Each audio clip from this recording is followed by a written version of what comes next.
Hi, this is Alice, and this afternoon I'm sitting here at the Irondequoit Beer Company on Titus Avenue. They are our 2020 award winner for Best Repurposed Building. And sitting with me here today is Mike Nolan, owner of the Irondequoit Beer Company, Wendy Nolan, and manager Leslie DeCaesar, manager and everything else. Running of the beer company. So. Tell us a little bit about the history of the building, like when it was built, what it was used for, your memories of the building. So the building was built in 1916. It was a one-horse stable. That stable housed the horse that worked the farm in a manual farm atmosphere all the way up into the 1950s when they converted over to the tractors. Okay. What farm was that? Repurposed farm. It was, but they used it. I happened to work here when I was younger. When I was 16, I worked for Bob and Ellen Repurposed as kind of a helping hand, and carried lots of berries around and brought them up front and put them on display for people to buy them. Very neat. So you really had a connection with this building since a very young age. So it's pretty neat that it's part of our what you made into our nice town center here at I-Square. So. Thank you. Yeah, and was there any challenges you faced during the repurpose of the building? Like, I know you mentioned before that there was a big hole in the roof. Yeah, the building was tired, but it had good bones, as they say in the building industry, because it was solid. The building was square and shapely. It needed everything. But once we started to dust it off and clean the wood, a lot of the wood that you see up in the front is all original from 1916 that we scraped off years and years of soot and dirt and polished it up and stained it. It was ready to go. So challenges, yeah, there's always challenges working with a 100-and-some-year-old building, trying to work with it, but I tell you, it was a labor of love. It was so much, we really enjoyed the process of watching something come from a dirty, dusty, old farm-looking building into something bright and shiny and new, and but has that charm and real feel of an older structure, and it fits the farm atmosphere here. Sure, and it's kind of interesting to think that this building actually did go through the last pandemic, the Spanish flu, probably 100 years ago, and here we are again. And that's kind of interesting. Yeah. And Leslie, maybe you can tell us a little bit about a little surprise you guys found in the building?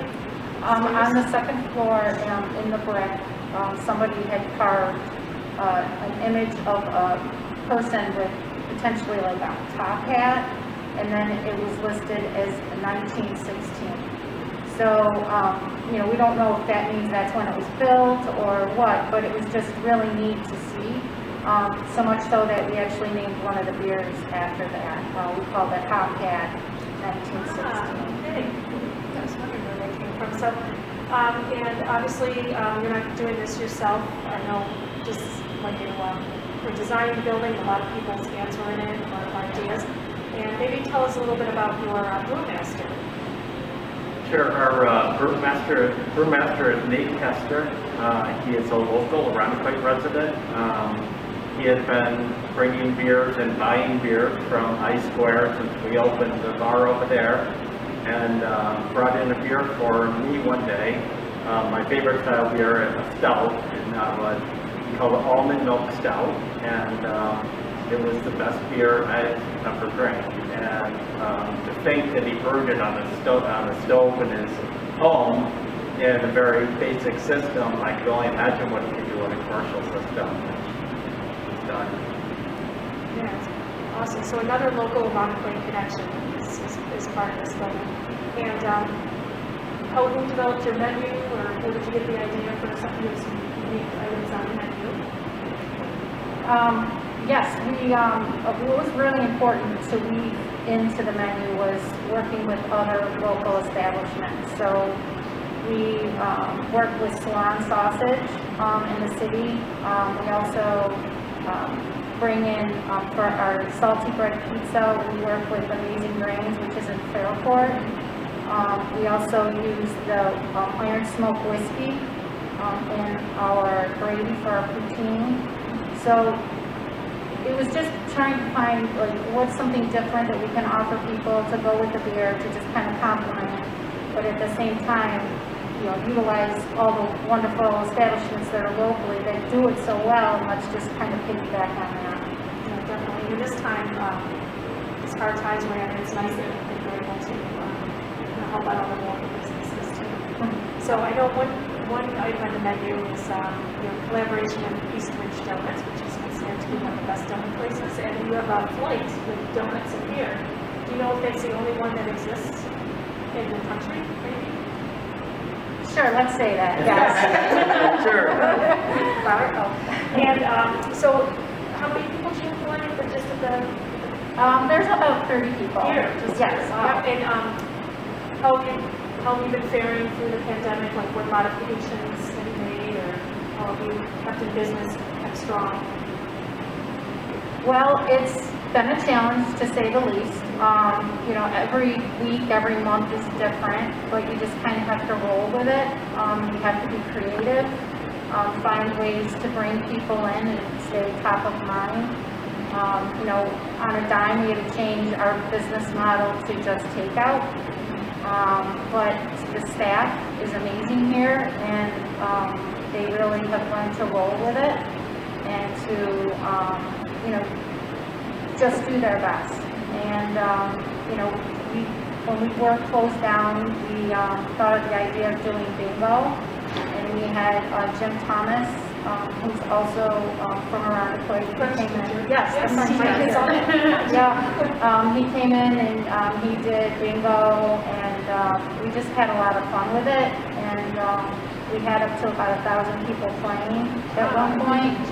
But then, once we opened back up, we had to kind of shift to just, you know, concentrating on running, you know, the business and all of that.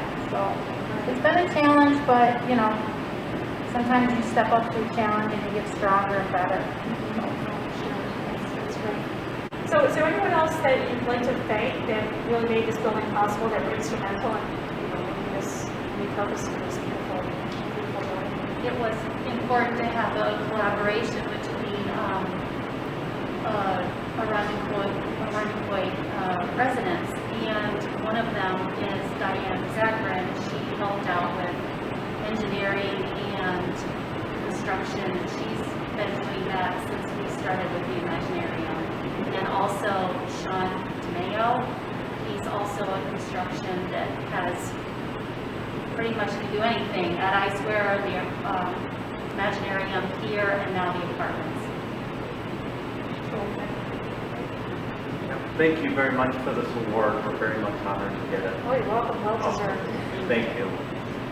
So, you know, the whole purpose of these awards, we call them beautification awards, and I mean, this is no doubt beautiful when you drive by, and really adds a lot to the character of the town and brings business to the town, which other places too. So, thank you very much for all of that. And yeah, cheers. I guess we can cheers. You're different beer.